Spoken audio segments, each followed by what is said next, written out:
So yun guys, after 48 years, nakita na rin namin ang Sibunga patungo sa Simala Church. Oh my goodness.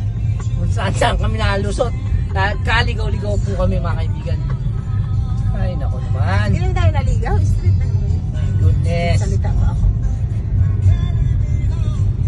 So guys, nandito na tayo. So kita-kita na tayo sa church. Sa Simala Church. And sana ito na nga yung daan. Oh my goodness.